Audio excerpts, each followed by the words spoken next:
اللہ کی قسم جس زمین پر تقوی اختیار کیا گیا، ایمان کا پہرا دیا گیا، وہ زمین اوپر سے بھی اللہ نے ساری کائنات کے لیے بہترین زمین بنا دی، اور زمین کے اندر کے سارے خزینے اور دفینے وہاں پر رکھے جہاں پر اہل ایمان دفن ہوئے۔ کتنا بڑا امریکہ ہے، کتنا بڑا رشیا ہے، کتنا بڑا افریقہ ہے، جاؤ جا کے دیکھ لیجیے اس پٹی پر جہاں سے صحابہ کے قافلے گزرے تھے، جہاں صحابہ دفن ہوئے تھے، جہاں صحابہ نے قرآن کی تلاوتیں کی تھی، اللہ کی قسم وہ ساری زمینیں نیچے سے معدنیات سے لدی پھلی ہیں۔ لوگ ڈھونڈتے پھرتے ہیں، گھروں کے مسائل حل ڈھونڈتے پھرتے ہیں، بچے کو بیرون ملک بھیج دو، بڑی ڈگری کلا لو۔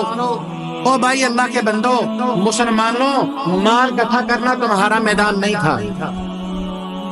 کافروں نے مال اکٹھا کرنا تھا، اور تم نے اللہ کے دین کے نفاذ کے ذریعے ساری زمین سے جزیے اور ٹیکس لے کے بادشاہوں والی، سرداروں والی زندگی گزارنی تھی، اور زمین پر اللہ کا نمائندہ بن کے،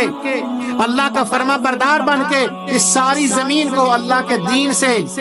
باغ و بہار کے ساتھ اس کی آبیاری کرنی تھی۔ جب وہ کام نہیں کیا، آج ہر مسلمان چاہے اس کے پاس مال زیادہ ہے یا کم ہے، آپ یقین کیجئے ہر بندے کو اندر سے دو چیزوں نے پکڑا ہوا ہے، ایک خوف نے اور ایک بھوک نے۔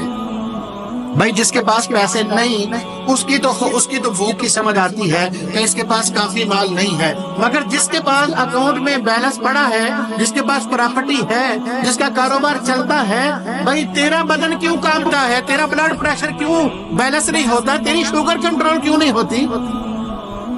پتہ سبب کیا ہے؟ سبب یہ ہے کہ جو ہم نے اللہ کی نافرمانیاں کی ہیں، ہم نے اپنے گھروں میں اسلام کو داخل نہیں ہونے دیا، ہم نے اپنے گھروں میں قرآن مجید کو داخل نہیں ہونے دیا، ہم نے حقیقت میں جو اسلام کی روح تھی ہمارے گھروں میں داخل نہیں ہو سکی ہماری بدعمالیوں کی وجہ سے۔ یہ وجہ ہے کہ آج ہمارے اوپر اللہ تعالیٰ کی طرف سے اللہ کا عذاب مسلط ہے۔